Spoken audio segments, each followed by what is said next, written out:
Assalamualaikum warahmatullahi wabarakatuh.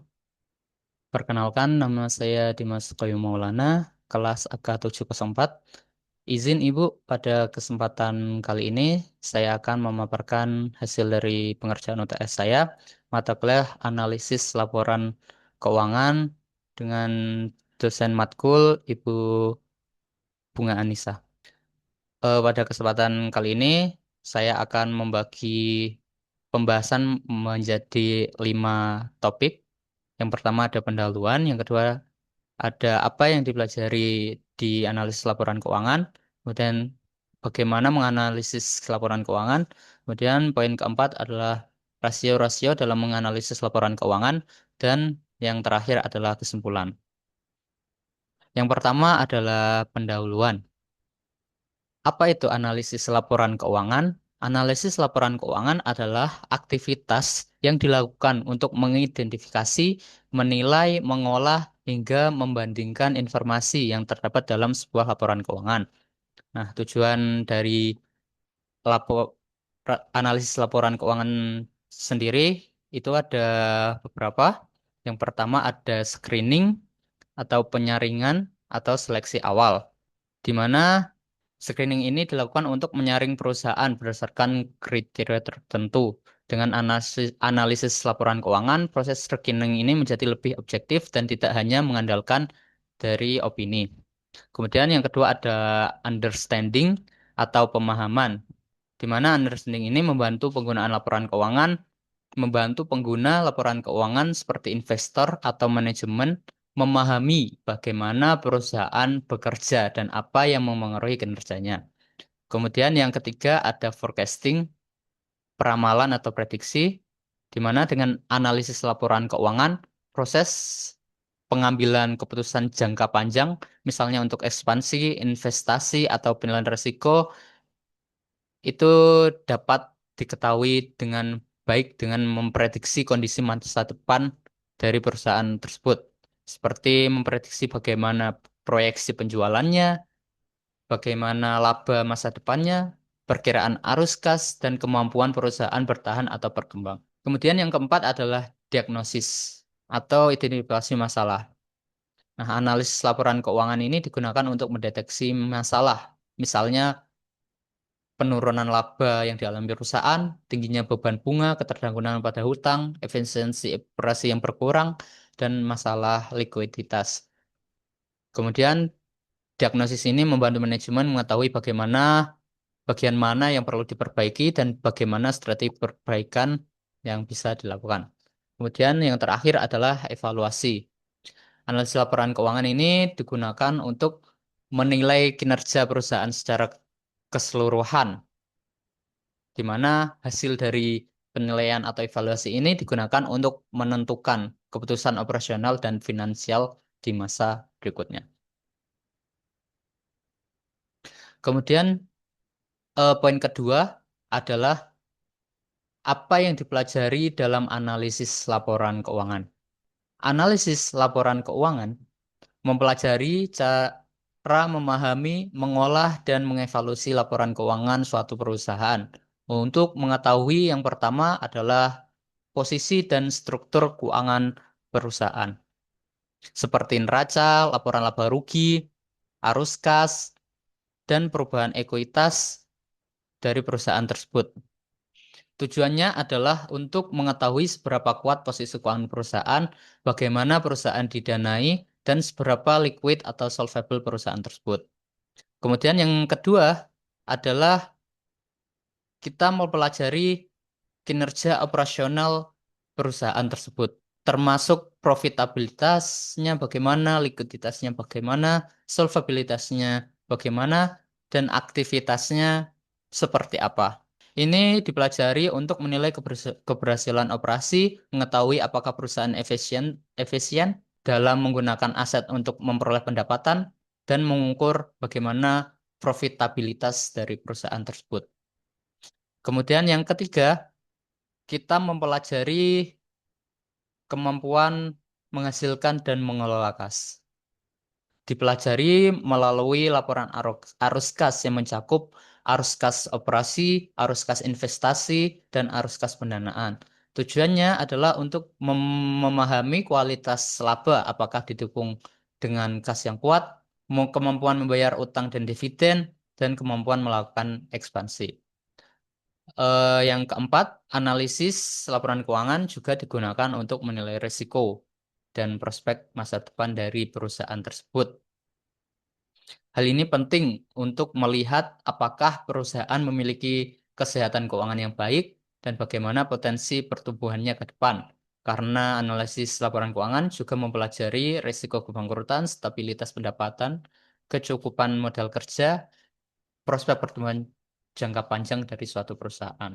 Kemudian yang terakhir adalah untuk mempelajari bagaimana hubungan antara strategi bisnis dan hasil keuangan.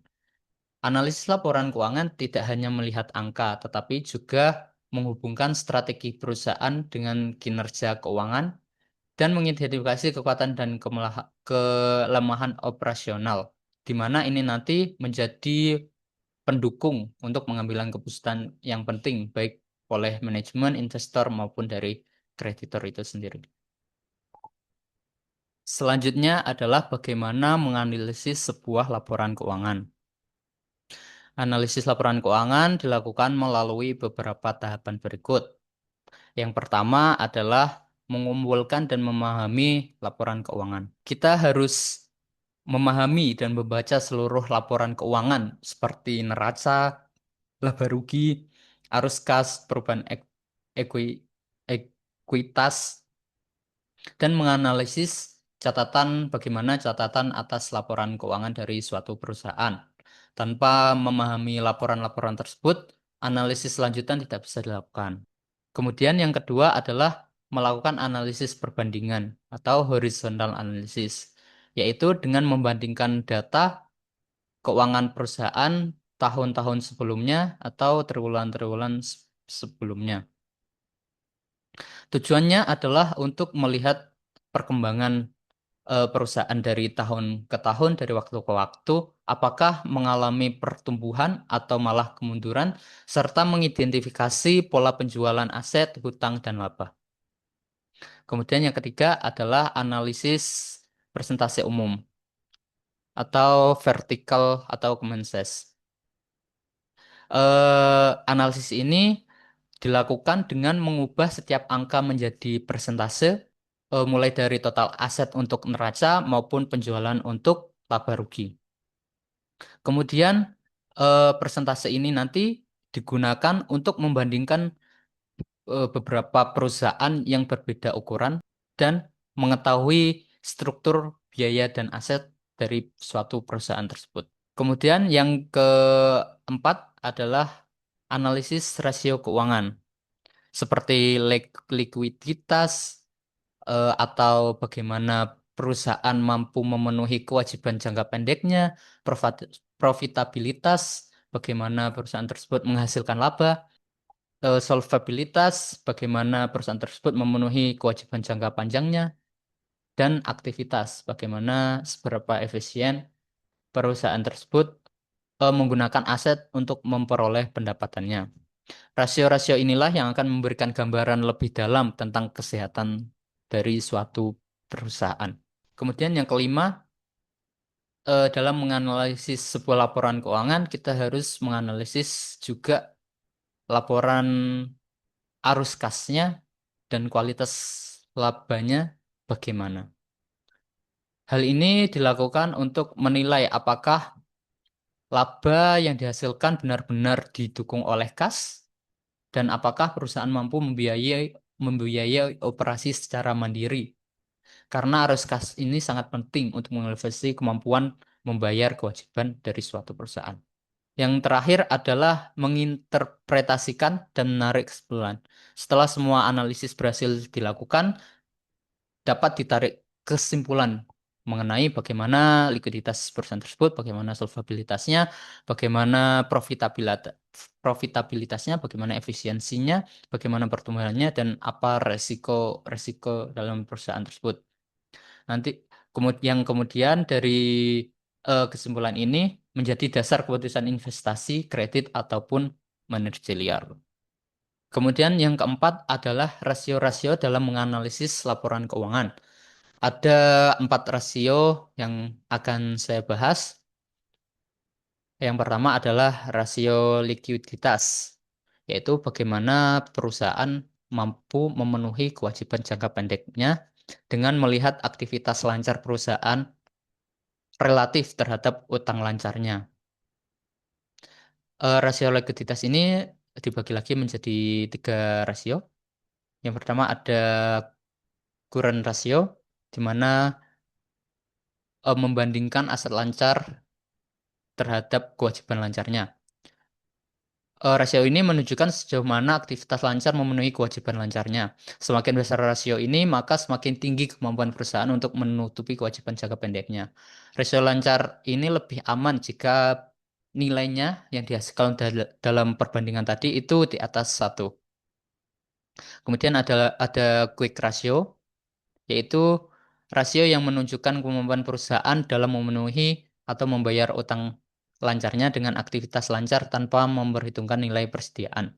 Rumusnya adalah aset lancar dikurangi persediaan, kemudian dibagi dengan kewajiban lancarnya. Yang ketiga adalah cash ratio, yaitu mengukur bagaimana kemampuan perusahaan membayar utang dengan kas yang tersedia. Rumusnya adalah kas dibagi dengan kewajiban. Kemudian yang kedua ada rasio solvabilitas, di mana rasio ini menunjukkan kemampuan perusahaan dalam memenuhi kewajiban jangka panjangnya. Perusahaan yang tidak solvable adalah perusahaan yang total utangnya lebih besar dibandingkan total asetnya. Rasio ini dibagi menjadi 3. Yang pertama adalah debt to equity ratio, di mana rasio ini digunakan untuk mengetahui jumlah dana yang disediakan peminjam dengan pemilik perusahaan. Dengan kata lain, rasio ini berfungsi untuk mengetahui setiap rupiah modal sendiri yang dijadikan untuk jaminan utang. Di mana DER ini rumusnya adalah total utang dibagi dengan modal. Kemudian yang kedua ada debt to asset ratio, di mana rasio ini mengukur proporsi aset yang dibiayai oleh hutang. Rumusnya adalah total utang dibagi dengan aktivitas aktiva yang dimiliki oleh perusahaan. Kemudian yang ketiga ada interest atau TIE. Rasio ini mengukur sampai sejauh apa laba operasi dapat mengalami penurunan sebelum perusahaan tidak mampu membiayai biaya bunga tahunannya.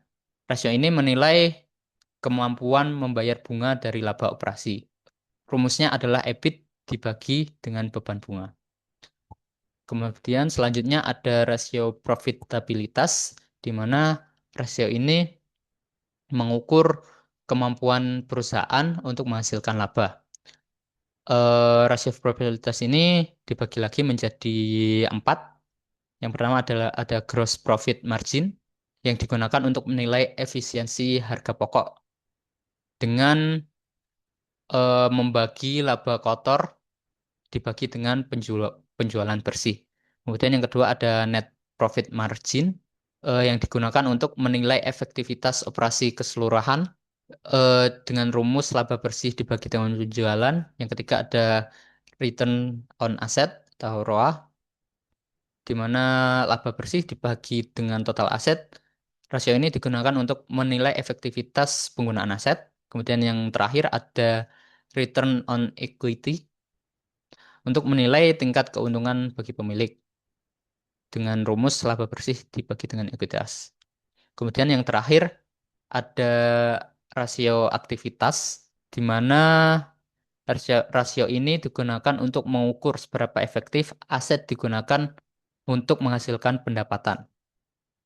Dibagi menjadi 3, ada inventory turnover yang menilai efisiensi pengelolaan persediaan, di mana rumusnya harga pokok penjualan dibagi dengan persediaan.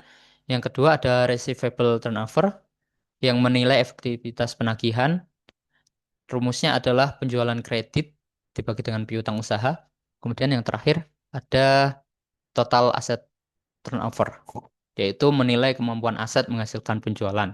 Rumusnya adalah penjualan dibagi dengan total aset. Eh, Poin terakhir adalah kesimpulan. Analisis laporan keuangan membantu memahami kondisi kinerja dan posisi perusahaan secara menyeluruh. Proses analisis dilakukan melalui pembacaan laporan keuangan, analisis tren, analisis persentase, perhitungan rasio keuangan, dan evaluasi arus kas. Rasio keuangan yaitu likuiditas, solvabilitas, profitabilitas, dan aktivitas menjadi alat utama untuk menilai kekuatan, kelemahan risiko, serta efektivitas pengelolaan aset perusahaan. Secara keseluruhan, analisis laporan keuangan memberikan informasi penting bagi manajemen, investor, dan kreditor untuk mengambil keputusan yang tepat dan terukur. Sekian yang dapat saya sampaikan. Kurang lebihnya saya mohon maaf dan terima kasih. Wassalamualaikum warahmatullahi wabarakatuh.